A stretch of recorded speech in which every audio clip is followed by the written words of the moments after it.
Tahap pertama dalam melakukan design thinking adalah empathize.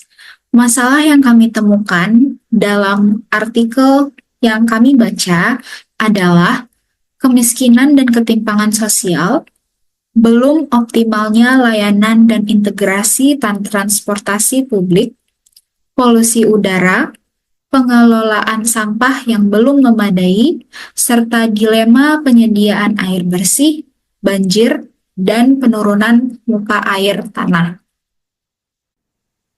Data yang pertama menunjukkan persentase rumah tangga yang memiliki akses terhadap sumber air minum layak menurut provinsi dan klasifikasi desa. Nah, dari perwakilan 38 provinsi di sini sudah menunjukkan bahwa persentase rumah tangga yang memiliki akses terhadap sumber air minum layak lebih tinggi di perkotaan dibandingkan pedesaan. Seperti contoh, pada Provinsi Bengkulu. Di perkotaan terdapat 80,24% rumah tangga yang memiliki akses terhadap sumber minum layak dibandingkan dengan pedesaan itu terdapat 68,6%. Pada data kedua, menunjukkan kemacetan di kawasan metropolitan di Indonesia. Kemacetan di Jabodetabek menyebabkan kerugian ekonomi yang sangat besar, mencapai 42,4 triliun rupiah per tahun. Pada data ini, Jakarta memiliki intensitas kemacetan tertinggi, yaitu sebesar 59%, diikuti oleh Depok sebesar 46%, dan kota-kota besar lain seperti Bandung dan Palembang sebesar 39%.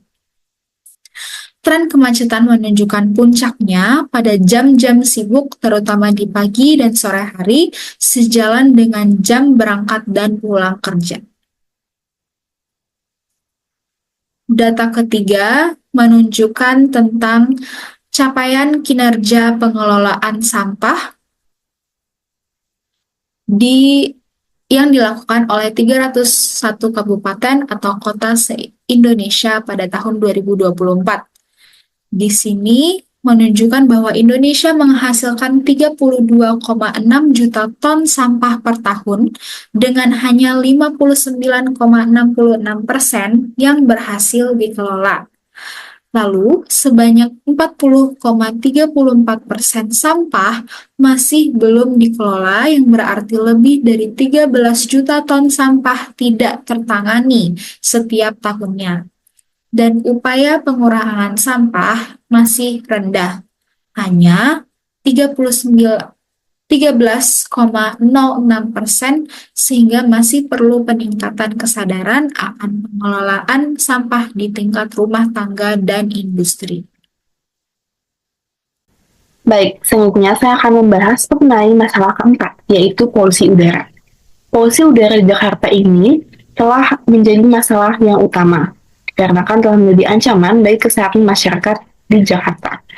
Terutama, diperparah oleh adanya 10 juta komuter di Jakarta yang menambah 20 juta kendaraan bermotor pada data 2018 dengan peningkatan 5% per tahun.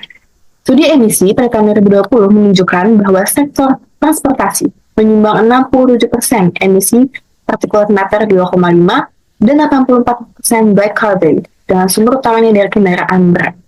Dari data yang ditunjukkan, Indonesia menduduki peringkat ke-17 menurut kualitas udara dunia IQR 2021. Hal ini bukan merupakan hal yang baik, karena polusi udara dapat mengurangi harapan hidup penduduk hingga 2,5 tahun menurut Air Quality Life Index atau AQLI. Menurut infografis, kualitas udara yang kita hirup di tahun 2019 ini tidak menunjukkan angka yang baik. Untuk contoh, pada kota Jakarta Selatan di partikulat matter 2,5, bahwa udara baik yang kita hirup hanya mencapai 9 hari saja, sedangkan selebihnya sudah dikategorikan sebagai udara yang tidak sehat, udara yang sedang, dan juga udara yang dapat menyebabkan penyakit pada masyarakat sekitar. Baik, masalah selanjutnya, masalah terakhir adalah mengenai kemiskinan dan ketimpangan sosial. Pertama, saya akan mulai dari kemiskinan dulu. Dapat dilihat pada infografis bahwa kemiskinan di Indonesia pada bulan Maret 2023 menunjukkan angka 9,36%, di mana data ini dimulai dari September 2012 yang menunjukkan penurunan, kemudian menunjukkan kenaikan drastis di tahun-tahun pandemi itu tahun 2020 dan kembali menurun dan akhirnya berhenti pada tahun 2023 Maret di angka 9,36%. Kemudian ditunjukkan juga pada infografis jumlah persentase penduduk miskin menurut pulau bahwa negara Indonesia ini memiliki jumlah penduduk miskin pada perkotaan sebanyak 7,29% dan di pedesaan sebanyak 12,22%. Kerentanan yang dialami penduduk miskin ini umumnya adalah kondisi yang terlalu padat, tidak memiliki hak material, akses terhadap layanan dasar, kualitas kesehatan yang rendah, dan juga kebergantungan terhadap perekonomian informal. Namun ada di beberapa daerah yang menunjukkan bahwa perkotaan lebih tinggi tingkat kemiskinan dibandingkan pedesaan, yaitu ada pada Pulau Jawa. Selanjutnya adalah terkait ketimpangan. Tingkat ketimpangan menurut infografis pada Maret 2023 itu menunjukkan 0,388. Bila Gini rationya sama dengan 0, maka ketimpangan pendapatan tuh merata dengan sempurna. Artinya setiap orang tuh menerima pendapatan yang sama dengan yang lainnya. Namun jika bila Gini ratio menunjukkan angka 1, maka ketimpangan pendapatan tersebut tidak sempurna, atau pendapatan hanya diterima oleh satu atau satu kelompok saja, sedangkan yang lainnya tidak mendapat sama sekali. Jika menunjukkan angka 0,388, hal ini menunjukkan bahwa ketimpangan penduduk itu cukup besar dan ada. Dapat dilihat pada grafis di sebelah kanan bahwa ketimpangan penduduk ini sangat terjadi di daerah perkotaan dibandingkan pedesaan. Dapat dilihat pada grafis bahwa terjadi peningkatan ketimpangan pada tahun 2020 sampai 2023 di daerah perkotaan. Masalah define yang kami angkat adalah belum optimalnya layanan dan integrasi transportasi publik menyebabkan berbagai dampak negatif seperti meningkatnya polusi udara, kemiskinan, dan ketimpangan sosial. Kelompok kami memilih untuk fokus kepada masalah belum optimalnya layanan dan integrasi transportasi publik yang menyebabkan kemacetan di perkotaan dan berdampak terhadap sosial, ekonomi, serta lingkungan di perkotaan. Selain itu, dengan menyelesaikan masalah ini, kita dapat secara tidak langsung membantu dengan masalah polusi udara yang disebabkan oleh emisi kendaraan, terutama kendaraan pribadi, serta kemiskinan dan ketimpangan karena pendidikan yang terhambat akibat aksesibilitas yang rendah. Lalu selanjutnya dalam ID8 ada Intelligent Transport System atau ITS. ITS ini merupakan sistem yang menggunakan teknologi untuk mengimprovisasi pengaturan lalu lintas dan transportasi.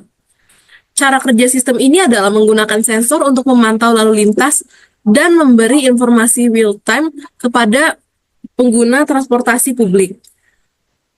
Penerapan sistem navigasinya akan berbasis IoT atau Internet of Things yang memungkinkan kendaraan umum untuk menyesuaikan rute secara dinamis berdasarkan kondisi lalu lintas. Lalu selanjutnya ada Bus Management System atau BMS. BMS ini merupakan sistem yang dirancang untuk mengelola berbagai aspek operasional bus. Cara kerja sistem ini adalah menggunakan teknologi GPS dan AI untuk mengoptimalkan rute bus berdasarkan permintaan penumpang dan kondisi lalu lintas. Dan salah satu fitur yang ada di Bus System Management ini adalah pengembangan sistem reservasi tempat duduk digital dan penyediaan bus listrik atau bus yang hybrid. Berikutnya adalah ID8. Pertama ada Transit Oriented Development. Nah, dengan kami meningkatkan Transit Oriented Development ini, kami juga akan meningkatkan kemudahan akses terhadap transportasi umum bagi masyarakat yang berpenghasilan rendah. Salah satu contoh adalah bagaimana MRT Lebak Bulus juga nyambung dengan halte Transjakarta Lebak Bulus dan KRL Lebak Bulus. Jadi jika seseorang ingin ganti mode transportasi umum dari MRT Lebak Bulus ke TJ Lebak Bulus, mereka tidak harus mengeluarkan biaya yang lebih untuk mungkin Gojek ke haltenya atau Gokar ke haltenya, cukup mereka tinggal jalan kaki untuk ganti koridor. Berikutnya adalah platform digital. Salah satu contoh platform digital adalah Move It. Jadi cara kerja aplikasi Move It ini mirip-mirip dengan Google Maps, hanya mereka mengasih lihat rute-rute yang hanya menggunakan transportasi umum. Jadi contohnya saya dari Gonzaga ingin ke Gor Bulungan. Jadi saya tinggal input kedua lokasi tersebut, lalu aplikasi ini akan menunjukkan berbagai rute agar saya bisa sampai dari Gonzaga ke Gor Bulungan hanya menggunakan transportasi umum. Jadi contohnya mereka akan menunjukkan bahwa saya harus naik Transjakarta dulu, baru habis itu pindah mode transportasi umum ke MRT, lalu habis itu tinggal jalan kaki sedikit. Jadi dengan platform digital ini dapat membantu masyarakat agar mereka dapat mengakses transportasi umum dengan gampang dan karena platform digital ini akan membantu menavigasi mode transportasi umum yang ada di Jakarta. Baik, selanjutnya saya akan menjelaskan mengenai prototipe yang kelompok kami buat dalam mengatasi masalah yang kami gagas, di mana prototipe yang kami buat adalah sebuah aplikasi.